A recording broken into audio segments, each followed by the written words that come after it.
오늘 설교의 제목도 주일 예배 시간과 동일합니다. 추구하고 사모하되라는 제목으로 한 번 더 말씀을 상고해 보도록 하겠습니다. 말씀을 보실까요? 여러분은 이 본문 말씀을 통해 무엇을 깨닫게 되십니까? 사랑을 추구하며 신령한 것들을 사모하되 특별히 예언을 하려고 하라. 하나님께서는 성도된 우리들이 주어진 삶 속에서 사랑을 추구하며 살아가길 바라신다는 것을 깨닫게 되십니까?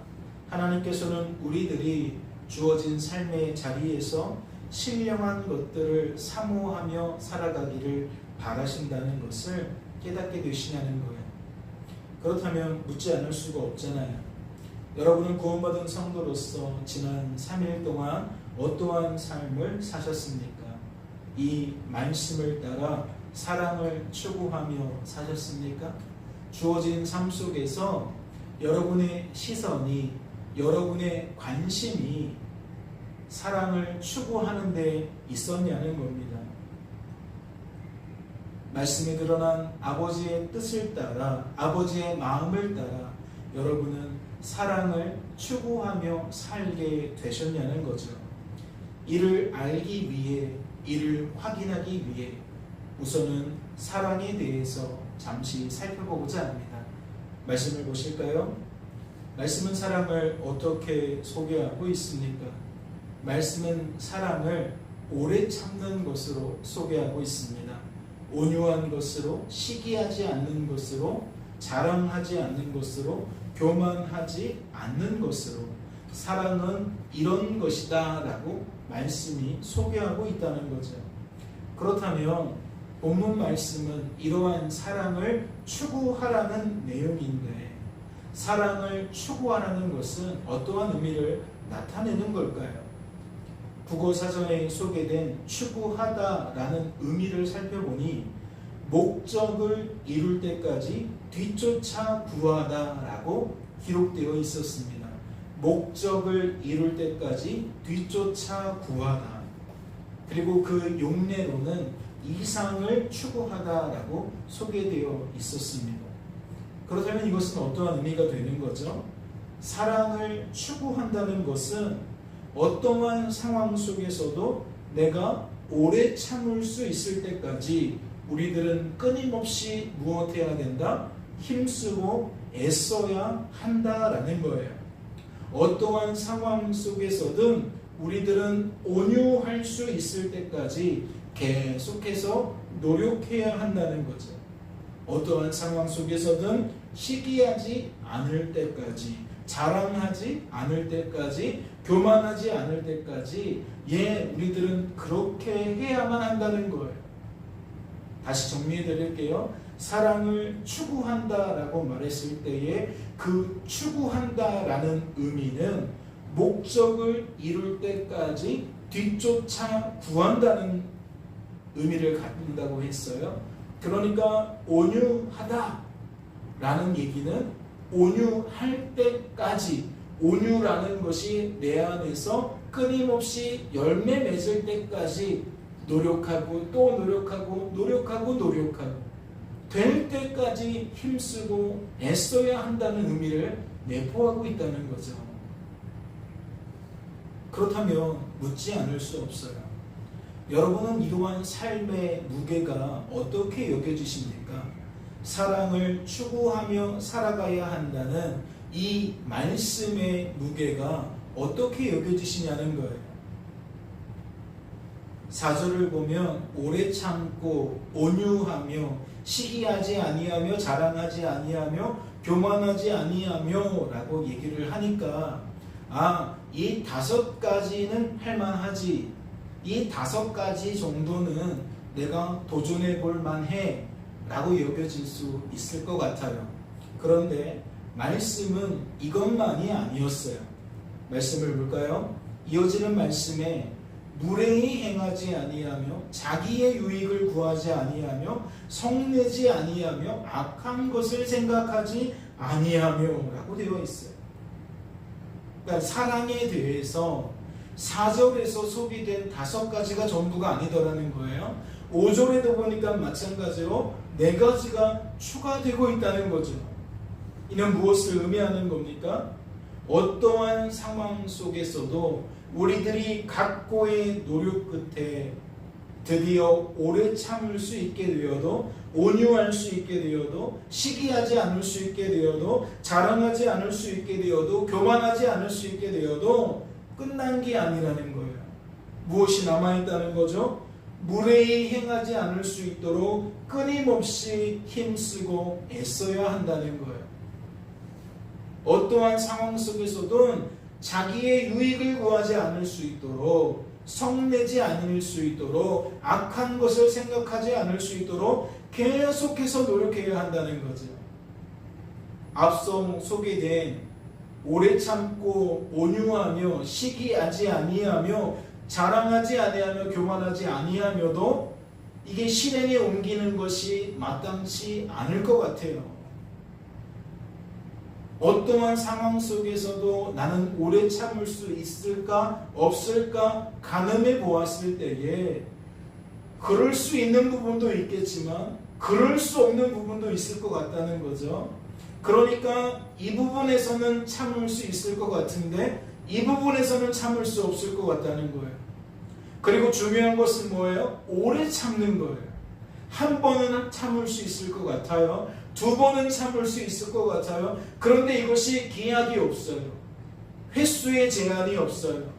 10번도 참아야 되고 20번도 참아야 되고 100번도 참아야 돼요.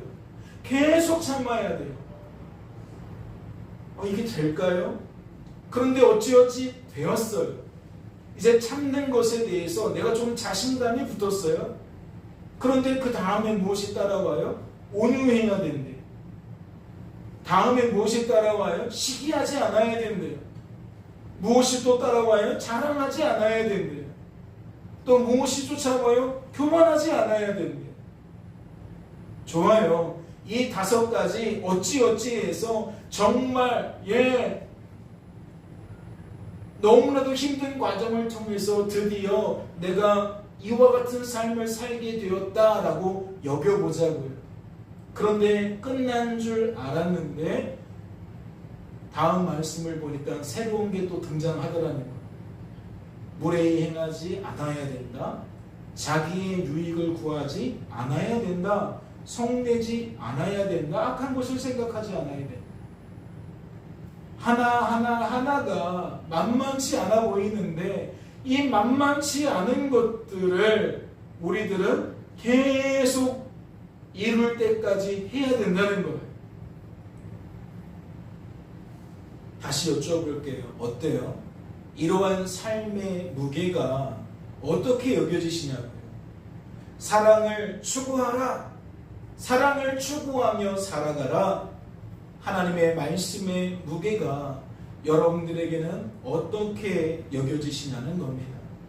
그런데 안타까운 소식은 이것도 전부가 아니라는 거예요. 이어지는 말씀을 볼까요? 뭐라고 되어 있죠? 불의를 기뻐하지 아니하며 진리와 함께 기뻐하고 모든 것을 참으며 모든 것을 믿으며 모든 것을 바라며 모든 것을 견디느니라. 말씀은 사랑에 대해서 또 무엇을 더하고 있어요? 6가지를 더하고 있어요. 5가지에 4가지를 더했는데 또다시 6가지를 더하고 있다. 그런데 6절 말씀을 주목해 보세요. 6절 말씀을 보면 6가지를 더하는 게 아니라 무제한의 무언가를 더하는 것 같아요. 왜 그렇죠? 그 앞부분에 모든 것을 참으라고 했거든요. 모든 것을 믿으라고 그랬거든요. 모든 것을 바라라고 그랬거든요. 모든 것을 견디라고 그랬거든요.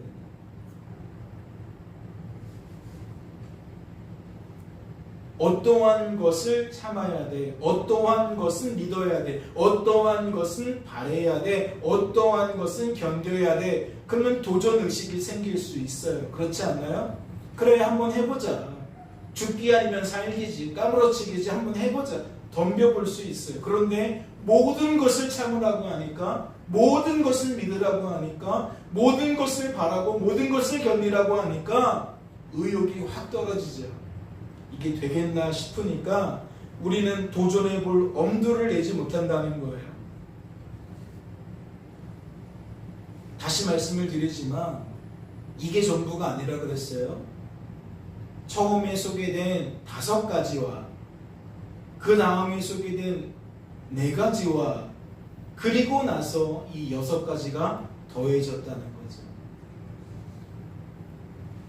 다시 한번 여쭤볼게요. 여러분은 이러한 삶의 무게가 어떻게 여겨지십니까? 사랑을 추구하며 살아가라는 하나님 말씀의 무게가 여러분에게는 어떻게 여겨지시나요? 제가 볼 때에 우리들 중에 가볍게 여겨지는 분은 많지 않을 것 같아요. 아유, 목사님 무슨 말씀이세요? 뭐 해볼만 한데요. 그 정도면 도전해볼만 해요. 조금만 노력하면 뭐 다 할 수 있을 것 같아요. 어느 정도는 가능할 것 같아요. 그렇게 여기는 분들은 많지 않을 것 같아요. 이 중에 한두 가지만 도전하라고 해도 버겁게 여길 사람들이 많아 보인다는 거죠. 그 이유가 무엇입니까? 성도된 우리들은 예수 십자가 복음을 통해 나라는 존재가 어떠하다는 것을 깨달았죠. 예수 복음을 통해 드러난 것은 예수님 없으면 우리가 우리의 죄에서 건져질 수 없다는 거예요. 죄라는 것으로부터 우리가 벗어날 수 없다는 거예요. 우리는 악하고 약하고 무능한 존재라서 스스로 우리를 구원할 수가 없다는 거죠. 그러니 결코 지금 살펴보고 있는 그 말씀의 내용을 가볍게 여길 수가 없다는 거예요. 스스로 죄를 이길 수 없는 우리들이 불의를 기뻐하지 않는 일에 동참할 수 있을까? 진리와 함께 기뻐하는 일에 동참할 수 있을까? 한 번은 그럴 수 있고 어떠한 상황 속에서는 그럴 수 있을지 몰라도 과연 그것이 가능할까? 벌써부터 우리는 그런 두려움이 생긴다는 거죠. 특별히 복음을 통해서 우리는 어떠한 존재로 드러났다고요? 완전히 악하고 약하고 무능한 존재로 드러났다고요. 그러니까 우리는 스스로는 결코 말씀에서 이야기하는 불의를 행하면 행했지 의는 행할 수가 없다는 거예요. 선은 행할 수 없다는 거예요. 그러면 그러한 우리들에게 이 말씀의 의미는 어떻게 받아들여지죠? 불가능한 일로 받아들여지는 거예요. 사랑을 추구하라는 말씀의 의미가 성도된 우리들에게는 불가능한 일에 도전하라는 의미로, 무게로 여겨질 수밖에 없다는 거죠. 그런데 그뿐만은 아니에요. 우리들 중에 성도라 할지라도 우리가 세상 사람들처럼 또다시 나라는 존재에 대해서 착각할 수가 있어요. 왜 그렇죠? 우리는 성도가 되었지만 여전히 죄가 많은 이 땅에서 죄의 영향을 받을 수 없는 이 육신을 입고 살아가기 때문에 끊임없이 죄에 노출된다는 거예요. 그러면 죄라는 것에 영향을 받을 수밖에 없다는 거죠. 나는 온유하고 싶고 나는 오래 참고 싶고 나는 시기하고 싶지도 않고 자랑하고 싶지도 않고 교만하고 싶지도 않은데 옆에 있는 사람이 자꾸 자신을 드러내고 교만하게 행동하고 무언가 자꾸 내가 싫어하는 모습을 나타내면 우리들은 그러고 싶지 않은데도 그 모습을 보면서 우리 안에 무언가가 치밀어 오르는 것을 느끼게 된단 말이에요. 꼴 보기 싫은 모습을 보면서 우리 안에 무언가가 꿈틀꿈틀 일어나게 된다는 거예요. 그러면 결국 그 결과가 어떻게 나타나는 거예요? 참을 수가 없는 거죠. 참을 수가 없는 거예요. 견딜 수가 없는 거예요.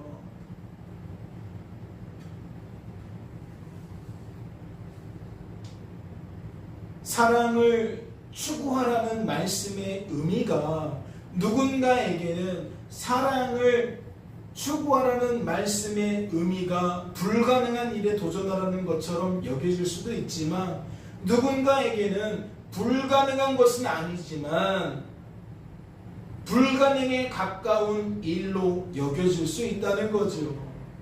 나 혼자 살면서 온유할 수는 있겠는데 나를 자극하는 환경 속에서 내가 더불어 살아가야 되니까 이걸 만만치 않겠다라는 생각을 머금을 수밖에 없다는 거예요. 그러니 우리가 세상 사람들처럼 나라는 존재를 인식해도 결과는 크게 달라지지 않을 거라는 거죠.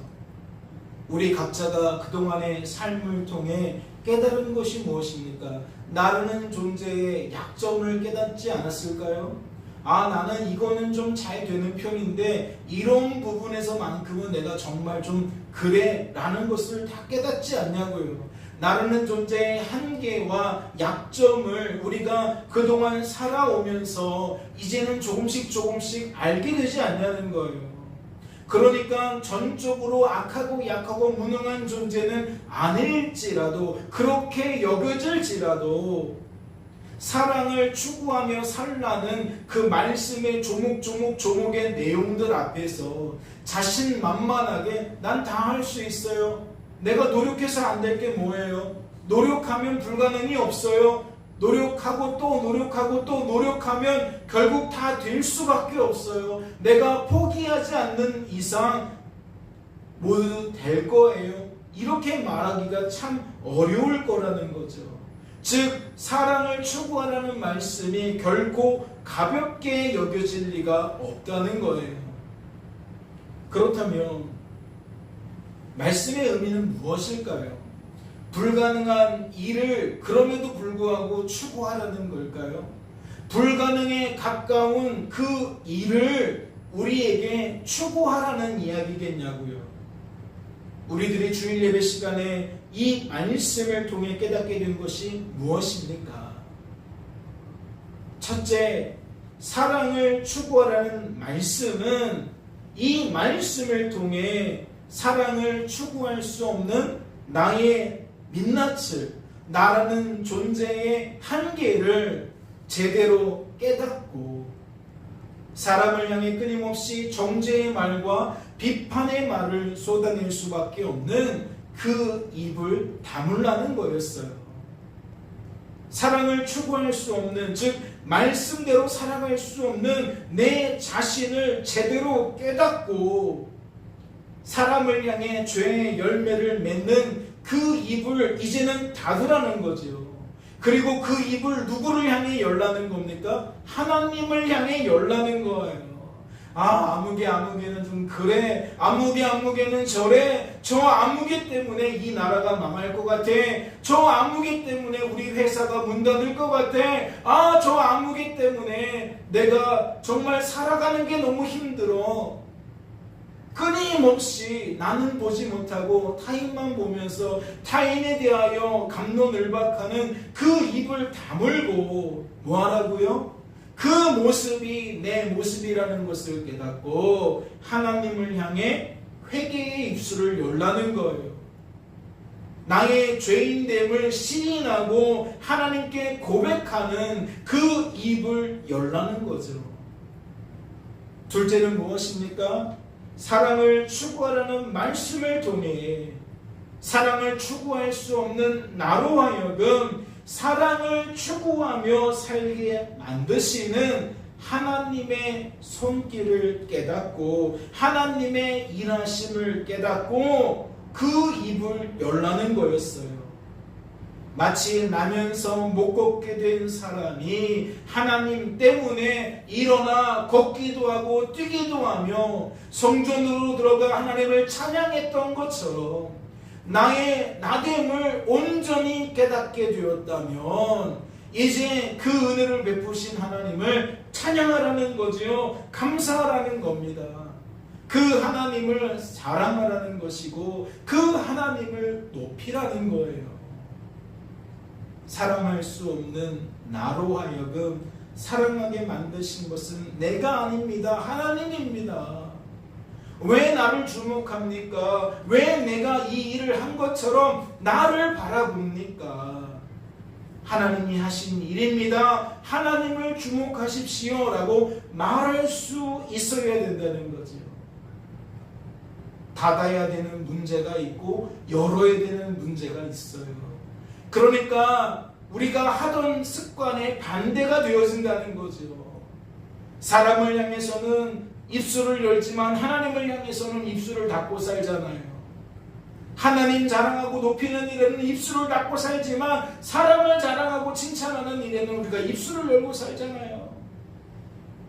우리의 입은 늘 사람을 향해, 환경을 향해서만 열렸다가 닫혀진다는 거예요.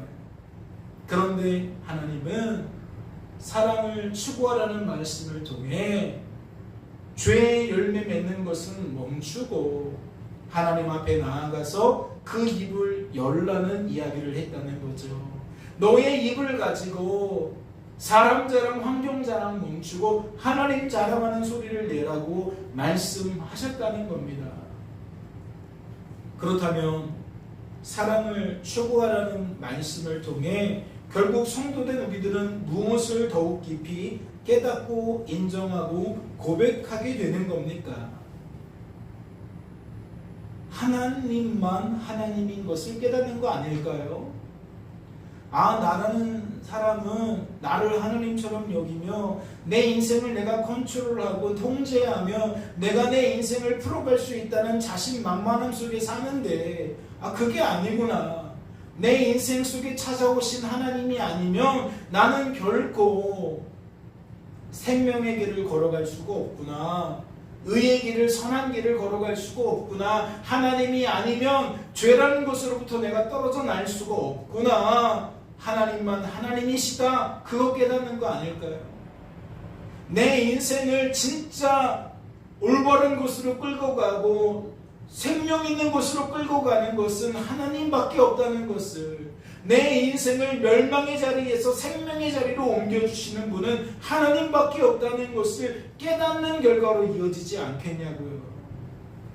이것도 저것도 아니니까 지금 세상 사람들처럼 우리가 무취한 삶을 사는 거 아닙니까?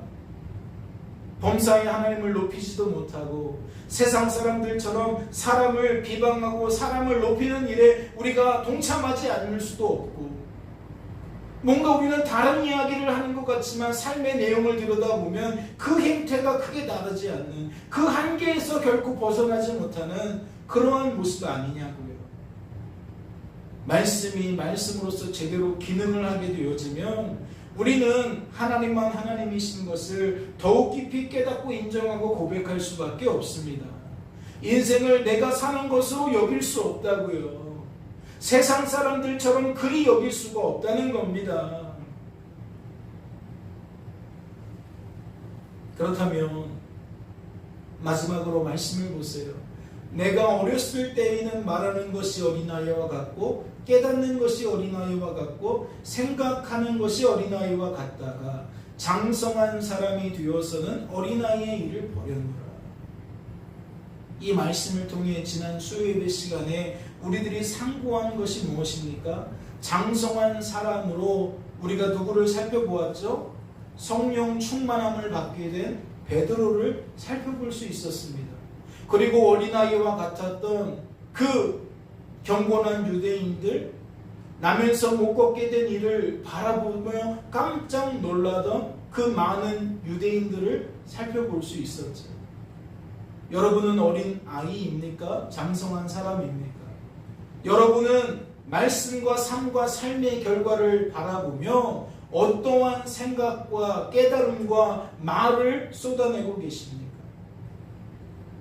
사랑을 추구하라는 말 하나만 가지고도 우리들은 우리가 어린아이인지 장성한 사람인지를 바로 드러낼 수밖에 없습니다.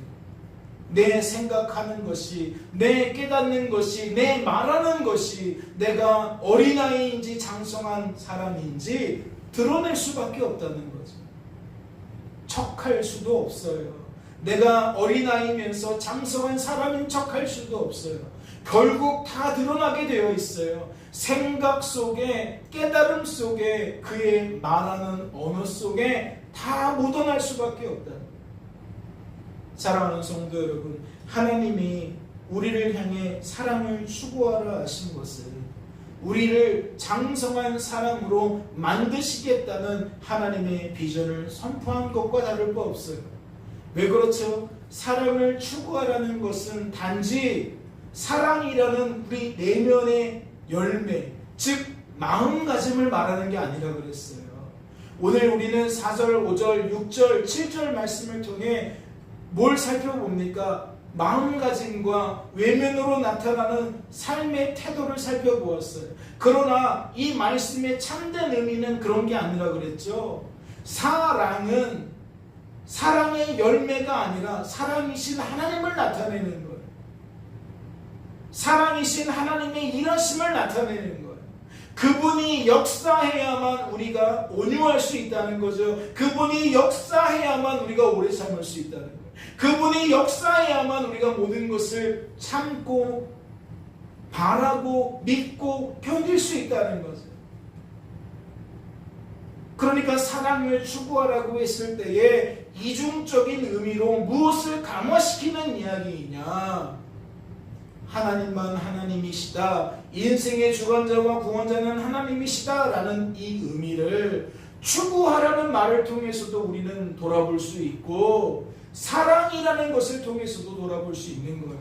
그런데 사랑을 추구하라는 이중적인 의미가 함께 만나면 우리는 이 말씀의 의미를 어떻게 풀어낼 수밖에 없어요?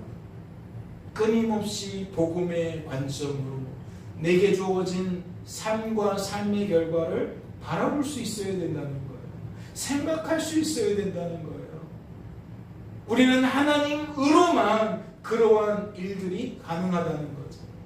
하나님이 우리를 붙들어 주시면 말씀을 읽을 때도, 주어진 삶을 바라볼 때도, 주어진 삶의 결과에 의미를 부여할 때도 생각이 달라진다니까요. 또 이거 그 사람 때문이네. 이것도 저것 때문이네. 하나님이 아닌 것에서 답을 찾아가는 생각이 아니에요. 하나님 안에서 답을 찾아가는 생각으로 바뀌어지는 거예요. 그래서 깨닫는 것도 역시 사람은 배워야 돼. 역시 사람은 뭐 해야 돼. 역시 환경은 무시할 수가 없어. 오만 가지 잡다한 걸 깨닫는 것이 아니라 생각과 깨달음이 복음이라는 거예요. 복음. 우리 하나님, 그분이 아니면 우리가 생명일 수 없다. 생명의 길에 머물 수 없다. 생명의 자리에서 우리가 영원토록 지낼 수 없다. 그러니 사랑을 추구하라는 말씀을 통해 성도된 우리들은 더욱 하나님을 간절하게, 절실하게 바라볼 수밖에 없다는 거죠. 다시 말씀을 드려요. 여러분, 지난 3일 동안 어떤 걸 추구하며 사셨습니까? 무엇을 이루기 위해 열심히 살았냐고요? 여러분의 연봉을 조금 더 높이기 위해 열심히 추구하며 살았습니까? 여러분의 체중을 조금 떨어뜨리기 위해 열심을 내셨나요? 여러분의 직급이 한 단계 올라가기 위해서 열심을 내셨습니까? 여러분의 질병을 나타내는 그 지표가 정상 수치에 가까워지도록 만들기 위해 열심을 내셨나요? 우리들은 결국 주어진 삶 속에서 무언가를 끊임없이 추구하며 살 겁니다. 오늘 이 말씀은 그러한 우리들의 민낯 속에 길을 제시하고 있는 거예요. 그래, 너희들은 늘 이렇게 저렇게 추구하며 사는데 바쁘지. 그런데 너희들이 추구해야 될 것은 사랑이야. 너희들이 사모해야 되는 것은 신령한 것들이야. 그러면서 그 말씀이 우리를 다 드러낸다는 거예요. 폭로한다는 거예요. 얼마나 우리가 사랑을 추구하지 않는지, 신령한 것들을 사모하지 않는지, 즉 하나님과 깊이 하나 되어지는 마음으로 사는 것이 아니라 자꾸만 하나님은 여기에 계십시오 하고 세상으로 겉도는 우리의 삶의 모습을 그대로 나타내고 있다는 거죠. 말씀을 통해 내 민낯을 더 밝게 깨닫고 복음 안에 머물게 되시기를 소망합니다. 하나님 때문에만 내가 사랑을 추구할 수 있다는 거, 하나님 때문에만 내가 신령한 것들을 사모하게 된다는 거 깨닫게 되시기를 바라요. 그래서 여러분이 성도답게 살고 싶다면, 장성한 사람 되고 싶다면 스스로 힘쓰고 애쓰려고 하지 마시고 두 눈 뜨고 하나님 보게 해달라고, 하나님 역사를 깨닫게 해달라고, 내가 사는 것처럼 여기지 않고 그리스도께서 사시는 것처럼 여기며 살 수 있도록 하나님 나에게 은혜를 베풀어 달라고. 뭐 하라는 얘기입니까? 하나님을 절실하게 찾으라는 얘기예요. 하나님을 구하라는 얘기예요. 아, 나는 공부는 잘 못해요. 아, 나는 운동은 잘 못해요. 아, 나는 손기술이 없어요. 아, 나는 체력이 부족해요. 그러면서도 우리가 하나님을 찾지 않잖아요. 또 그러다가 또 뭔가 조금 손기술이 늘어나면 내가 손기술이 있어요. 내가 이제 좀 운동 좀 할 줄 알아요. 내가 이제 우리는 전혀 이상한 모습이에요. 이래도 하나님을 안 찾고 이래도 하나님을 안 찾아요. 그런데 오늘 말씀은 이러하든 저러하든 하나님의 일은 우리가 그 속에서 하나님 바라보게 만드는 일이라는 거예요. 하나님 의지하게 만드는 일이라는 거예요. 하루를 살아도 한순간을 살아도 장성한 사람처럼 살아가는 것을 하나님은 원하시고 그 일을 행하신다는 거예요. 어린 시절부터 신앙생활을 하게 되셨습니까? 노년에 뒤늦게 신앙생활을 시작하게 되셨습니까? 중요치 않습니다. 오늘 나를 보세요. 과거도 볼 거 없고 미래도 볼 거 없어요. 지금 내 모습을 보세요. 그리고 지금 내가 사랑을 추구하라는 이 말씀 앞에 무엇을 생각하고 깨닫고 말하게 되는지를 주목하세요.